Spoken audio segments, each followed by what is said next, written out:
The Patna High Court has put an interim stay on the caste-based counting that was done at the behest of Bihar government, and it is a huge blow to Bihar Chief Minister Nitish Kumar. And I'm joined by Avinav Srivastava, advocate and counsel for the petitioner. Avinavji, it's a huge blow to the state government of Bihar, and the High Court has put an interim stay.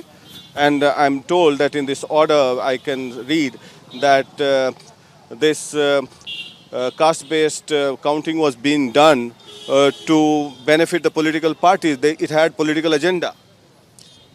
Firstly, as in, I don't know the kind of a blow it is to the government, but it is definitely a victory for the constitutional mandate that is there. And if they want to secure any constitutional goals, it has to be through constitutional means alone. So what we had sought to challenge before the court was the manner in which it was being carried out was not permissible. Firstly, second aspect of the matter which was very important was for the purposes of carrying out such kind of an exercise, a law was required to be enacted by the legislature of the state. That has not been done. Thirdly, the manner in which the entire exercise was being carried out, it was quite haphazard, and it was all on the basis of as and when basis the guidelines were being issued. There were no fixed guidelines with respect to protecting the data as was being collected, and it was clearly in violation of Article 21, and the right to privacy of the citizens were being compromised in a very detrimental and a big way. And it also reads that the caste-based census or counting is not, it doesn't come within the purview of the state government, it comes within the purview of the union parliament.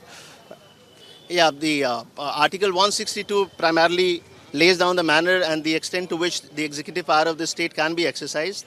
According to that, the corresponding provisions would have to be seen under Article 246 and the schedule which is there. So, although they were calling it some caste-based survey, however, it was primarily in the form of a census where they were seeking to collect data of the entire populace residing in the state of Bihar, even people who are not residing in the state of Bihar like migrant laborers and those who had gone outside the state to work.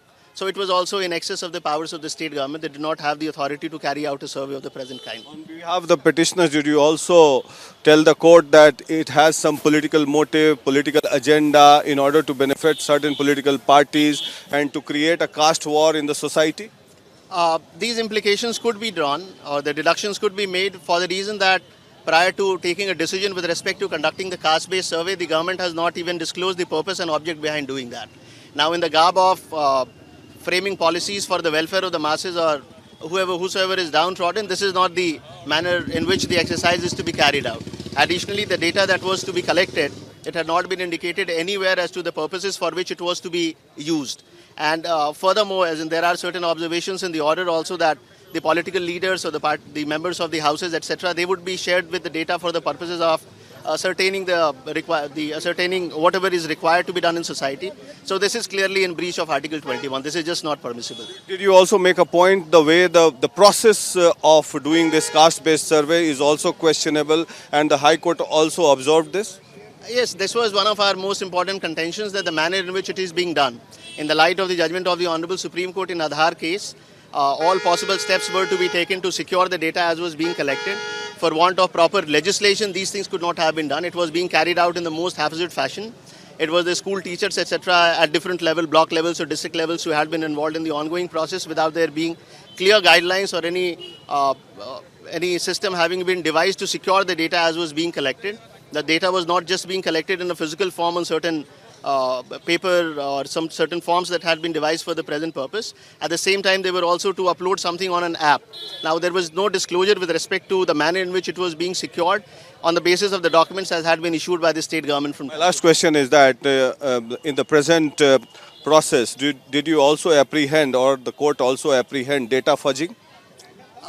We cannot really comment on the apprehensions of the court, but for sure the data was being collected in an unconstitutional and illegal manner according to us, and the intention behind collecting the data could be perhaps well explained by those who are behind the entire thing.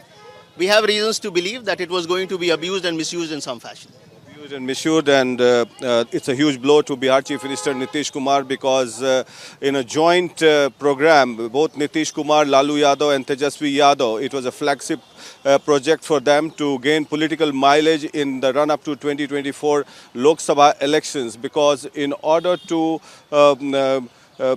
put an issue against the Hindutva plank, the caste-based counting was a major issue that was being put forward by these group of leaders in the run-up to 2024 elections. In Patna, with video journalist Chandan, Prakash Singh for Republic TV.